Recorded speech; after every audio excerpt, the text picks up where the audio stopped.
was that they were training them at the rate of, if memory serves, it was 4 battalions a year. Okay? They pretty much trained the entire Ukrainian armed force. And the NATO training involves the concept of interoperability, because NATO is an alliance of multiple countries. And so what you want to have is, you want to have a brigade from Italy. You want to be able to just pull it out, move it over, and plug it into a German division, and it works properly. The command and control, weapon systems, communications, all that stuff is all on the same par, like one army. That's called interoperability. And so the Ukrainian soldiers were trained to be essentially NATO soldiers. Okay? Right. Their heavy tanks and heavy weapons were Soviet era and Ukraine built, sure.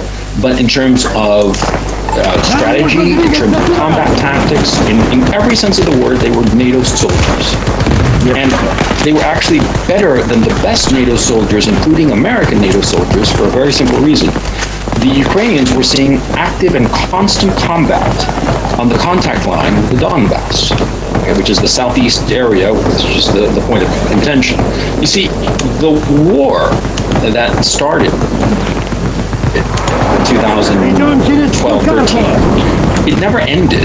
It's been this slow grind in the Donbass area. That's why 16,000 people have died over the last 8 years. 500 people a year. You know, because 2,000 people a year. Jesus Christ, my math is going out the window. But 2,000 people a year in this slow, relentless grind. Okay. And so these soldiers that are NATO trained, highly ideological, neo-Nazi, no question. I mean, I have to insist, it sounds insane in this day and age, but this is how it is. NATO trained, neo-Nazi ideology, and with extensive combat training. Because what happened was that the Ukrainian army was rotating soldiers through the Donbass area. They were rotating them at the front line. And so all of the units of the Ukrainian armed force have had combat experience. You see what I'm saying? Right. Hello? Yeah. And so what happens is, as a practical matter, the Ukrainian units are the best trained NATO units, and they are better trained and have more experience. They are better soldiers than the American soldiers or the British or the French or the German or anybody in NATO. They're the best. They are top line because they have actual combat experience and relentless combat experience. So they know what works. They've learned through bitter experience what combat tactics, everything. They are the best soldiers that NATO's got, and they're losing. And there's no other way to put it, okay? And well, losing pretty badly. NATO countries, including Canada and the United States, have been clear from the outset that they stand in opposition to Russia's attack on Ukraine, sending aid and weapons. However, beyond that alliance, the world gets quite a bit murkier in terms of who stands with whom and why. India, China, some parts of the Middle East, and almost all of Africa come to mind. Let's find out why, as we welcome, in Atlanta, Georgia, Maria Repnikova, Associate Professor in Global Communication at Georgia State University and the author most recently of Chinese Soft Power. In Bloomington, Indiana, Sumit Ganguly, Distinguished Professor of Political Science and Tagore Chair in Indian Cultures and Civilizations at Indiana University. In New York, Rajan Menon, Director of the Grand Strategy Program at the think tank Defense Priorities, and non-resident scholar in the Russia and Eurasia Program at the Carnegie Endowment for International Peace. And in Waterloo, Ontario, Vesma Momani, Professor of Political Science and Senior Fellow at CIGI, the Center for International Governance Innovation at the University of Waterloo. And Vesma, it's great to see you again. We haven't had you here in a little while, and it's wonderful to have 3 new voices on our program as well. Let me just put some background on the record here as we consider the state of the world today. On April 7th, the UN General Assembly adopted a resolution calling for Russia to be suspended from the Human Rights Council. The resolution received a 2/3 majority of those voting, minus abstentions, in the 193-member assembly. And that means 93 countries, including Canada, voted in favor, but 24 countries, including Russia, China, North Korea, Iran, Syria, and Vietnam, voted against. And 58 countries abstained from the voting, including India, Brazil, South Africa, Egypt, Saudi Arabia, and the United Arab Emirates. Okay, Rajan, start us off here. What are we to make of the contrast between the West, which has been very united in its condemnation of Russia, and I guess the so-called Global South that have refused to condemn Russia? Well, firstly, thank you for inviting me. It's very difficult to talk about the Global South in generalities because there are so many countries, but let me try anyway. I think in some parts of the Global South, there is a feeling that whereas the UN Charter, international law, and global norms are being invoked today to condemn Russia, and appropriately so in my opinion, that these same norms, laws, and the Charter are cast aside when convenient by those now invoking them, as happened in the Iraq War. So there is a feeling that there are double standards.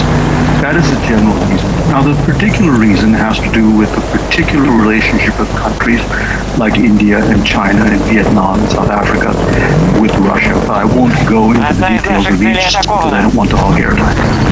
All right, to be continued then. Let's put it that way, and thank you for your generosity. Vesma, I'll pick it up with you, though. On those lists that I just gave, two pro-Western countries, the United Arab Emirates and Saudi Arabia, who purchased billions of dollars of arms from the United States, and yet they abstained. How come?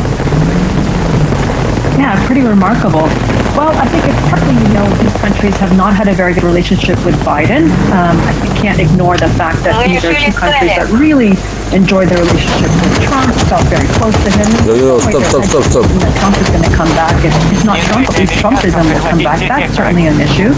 The ultimate thing Lord, don't go. Just stop the car. I'm in position. The Houthi rebels are doing. Where are you riding? Say that this is something that needs to have a more firm response that they're not reacting to. And also, let's not forget, these are oil exports.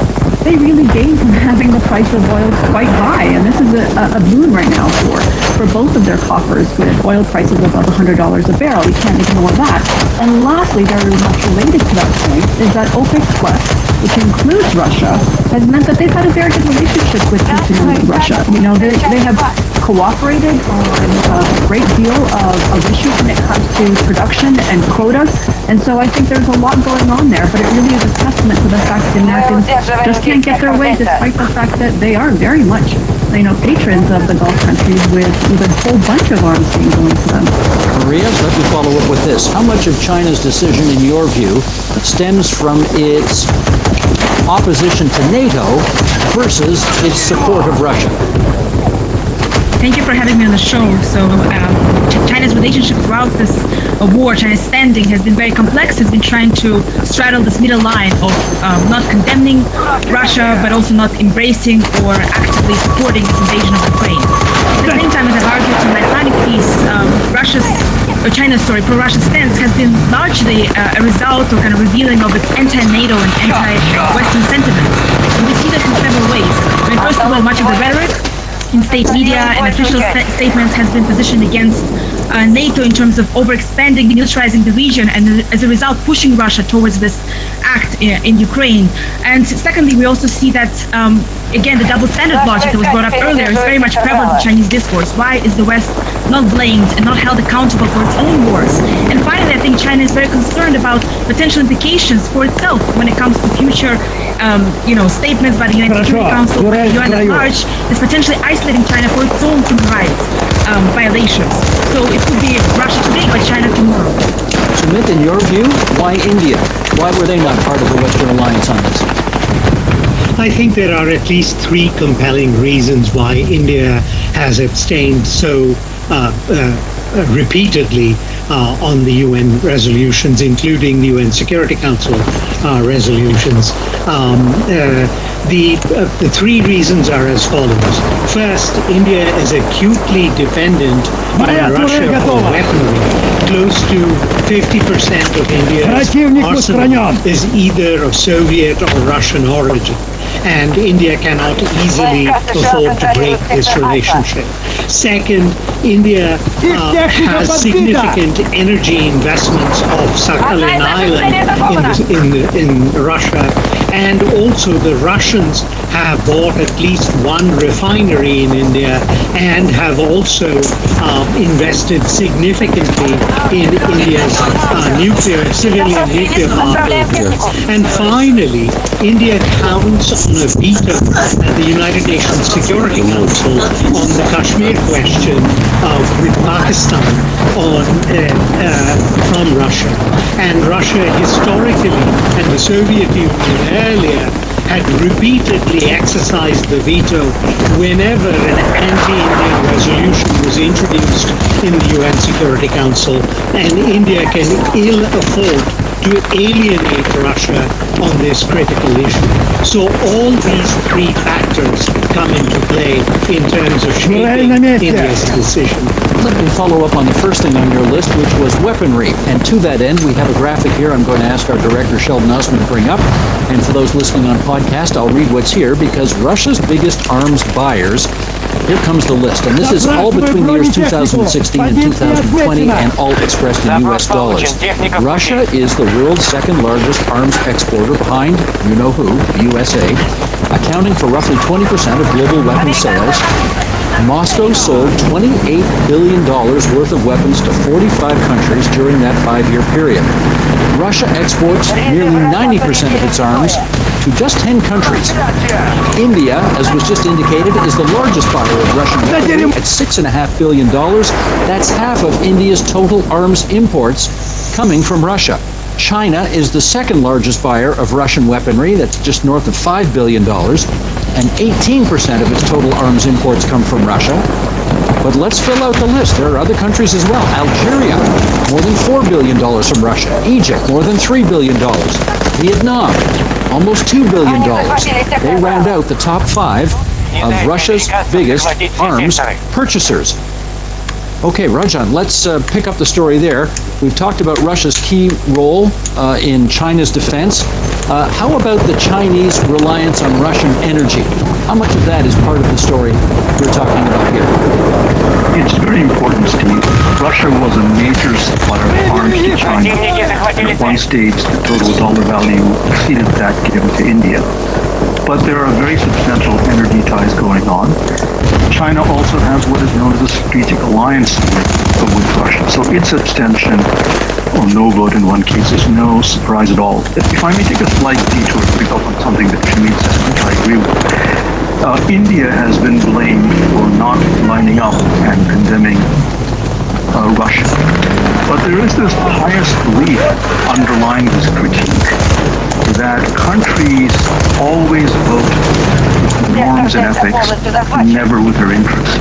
Let us remember that most of India's oil does not come from Russia, it comes from the Middle East. Let us remember that Europe imports far more than India does in oil and gas from Russia. And let us remember that 2 major Japanese companies, Mitsubishi and Mitsui, have announced they will continue their Sakhalin Island project, and Japan is announced importing LNG. So I think we need to be careful to put this blame game in context. Okay, if I take your point, you're saying Western nations aren't completely clean with their investments in this either, and therefore they should stop poking everybody else. Is that what I'm No meaning country here? in international politics is completely clean. Gotcha. Okay. Esmond, let's go back to the Middle East. Russia is part of, I guess, what they call OPEC+. It's not a Middle Eastern country, but it sure is an oil-producing and exporting country. Do you think that's why so many Gulf countries are hesitant to criticize Russia these days?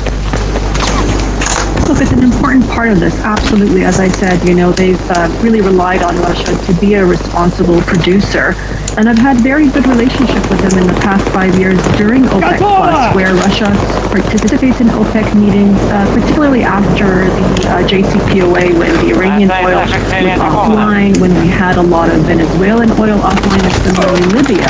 So it was really important to deal with Russia, and I think many of these countries have appreciated how responsible they've been, despite the fact, of course, this is a terrible aggression on Ukraine. They have been responsible at the OPEC Plus table. And I think, the other thing to point out, as far as the arms are concerned, many of these Middle East countries are also buying arms from the Russians. You pointed out Egypt, for example. Even though they're getting a great deal, far more than the Americans, oftentimes they're buying from the Russians not because they need it, but just to sort of balance it all out, just to signal to the Americans that we don't necessarily need you. And it's a really interesting dynamic that we're seeing.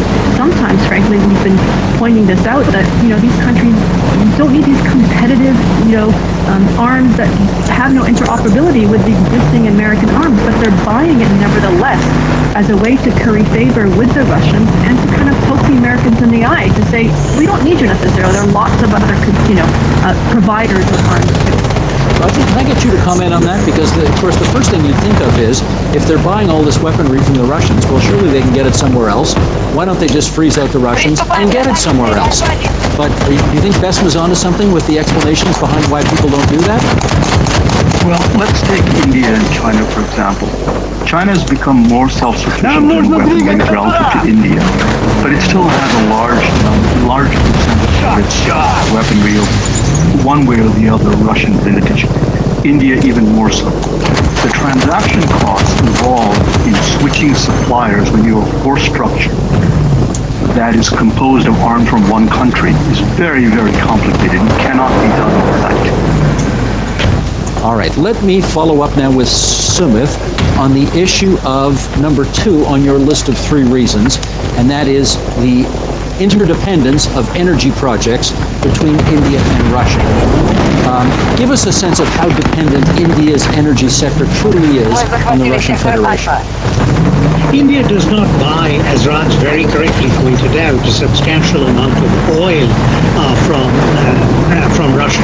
The bulk of it comes from the Middle East and even as far as Venezuela. But that said, what matters most is that India has these investments, as I mentioned, off Sakhalin Island, from where it gets liquefied natural gas, and that is important.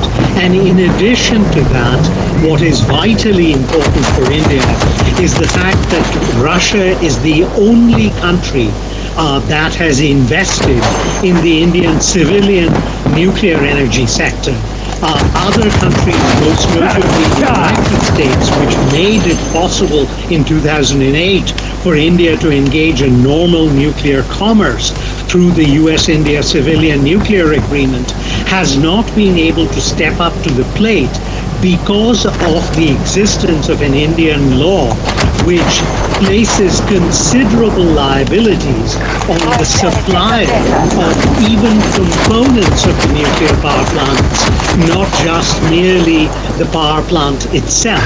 And consequently, most American companies have felt ill at ease about the likely liabilities that could accrue in the event of a nuclear accident, and there is no one willing to underwrite that risk in the United States, or for that matter in any other advanced industrial country. Whereas Russia, the Russian state, has been willing to underwrite these risks, and thereby Russia has invested significantly in the Indian civilian nuclear industry, and consequently the costs of breaking this relationship would be exceedingly high. Maria, let me get you to start a round of discussion now on the notion of morality in international affairs. I mean, we all know that countries always act in their own self-interest, but do you believe that India, China, some of the other countries we've mentioned here, ought to have a moral imperative to help Ukraine, notwithstanding all of the financial, military, and so on entanglements that they have with Russia? Well, as an individual coming from the region and very close to following this war, I do believe that every country should stand up to Russia and to try to help pressure Russia to end this war. But looking pragmatically from the perspective of China, but also other countries in the global south, I think it's hard to imagine that these countries will shift their positioning anytime soon. In particular, this goes back to the we already mentioned, mentioned, and some other ones as well, we just don't see enough push domestically or in terms of the international interest to pressure Russia or to stand against Russia in a very explicit manner. I think, first of all, when it comes to morality, there's the argument about, again, double standards, which comes up all the time in Chinese rhetoric. The idea that, the morality battle is not uniform, right? In this conflict, it seems that it's quite clear from the Western perspective who is evil, who is the right, who's wrong. But when it comes to China's perspective, for instance, it's not that straightforward. In particular, again, Chinese government and media, journalists have often stated that the war is particularly a result of instigation by NATO, not so much the outcome or the direct cause of Russia. And secondly, I think we also have to think of domestic politics in all this conflict. When it comes to China, the Chinese public is barely aware of this war. The Chinese media has not been reporting widely on this conflict. For domestic audiences, if you open a major newspaper in China or watch television stations, you will see that Bucha massacre, for instance, was not featuring very much in this coverage. We don't see this grim harms against humanity, the crimes committed by Russian military featured in this coverage. So the Chinese public is not really that aware. It's not pushing for China's government to act in a different manner. And Chinese public in general is very nationalistic and in fact has expressed similar statements to the government, very anti-NATO, anti-US statements, often mirroring Russian coverage and echoing Russian media coverage as well. So I think in that context, it's very hard to imagine China taking a more, straightforward or a strong imperative against Russia. And I think more broadly also other countries like South Africa and other countries in the global south are concerned about economic repercussions of this war. Wheat prices are going up and there are very serious outcomes of this war when it comes to aligning with Western sanctions regime that these countries will suffer from. So I think from their perspective, again, it's not in their interest to act explicitly against Russia. Can I ask you, since you opened the door, where are you from originally, Maria? I'm originally from Latvia, so Russian Jewish background. And clearly there have been a lot of Latvians who are concerned that after Ukraine, they're next. So I would like to ask you, if morality were a larger part of the thinking of countries in the region, what would you like to see happen? Well, I would like to see a more unified response, right? So not as many countries abstaining from these resolutions, but rather voting along with the West in condemning Russia. When we see the evidence coming out, the various investigations taking place in Ukraine of crimes against humanity committed by Russian military, it's very hard to see ambiguity in this conflict.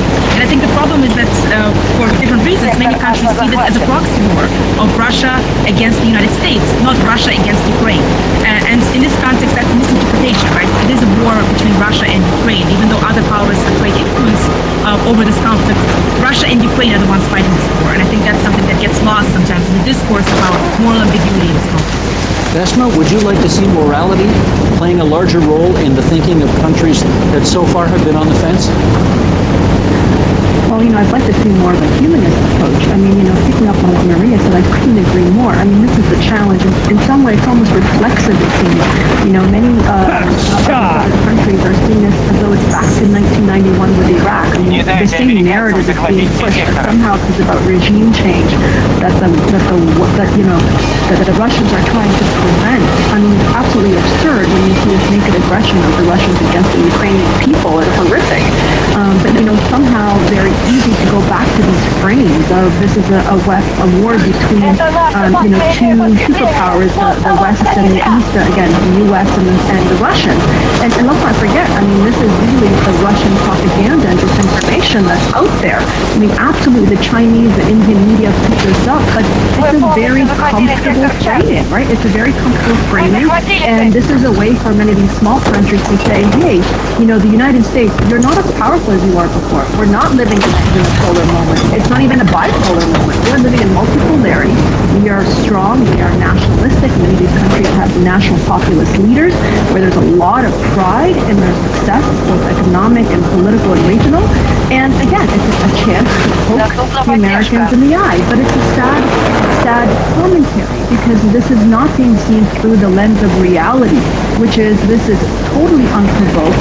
The Ukrainian people are suffering at the hands of someone who just wants to refuse that there's a Ukrainian identity. So it's sad, but it's very much, I think, a reality of, again, a lot of disinformation that, including the Russians, are very much pumping out through many, many various forms through social media. Rajan, let me get your take on this. Notwithstanding all of the complications we've addressed so far, do you think that the morality argument is something that, for example, China and India should be paying more heed to? Steve, first of all, let me make it clear that I have no sympathy for Russia's invasion of Ukraine. It is a war that was not necessary. But I think it's quite wrong to take the stance of, say, Vietnam or South Africa or India to there being dupes of Russian disinformation. That's one. Second, it would be a very nice world if all countries actually traded morality.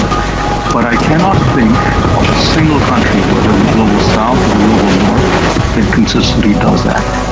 Third, going back to the frame of the Iraq war, let us not forget that in 2003, a preventive war regime change, which was a wholesale violation of the UN Charter, was launched. Thereafter, there was widespread torture, violating the Convention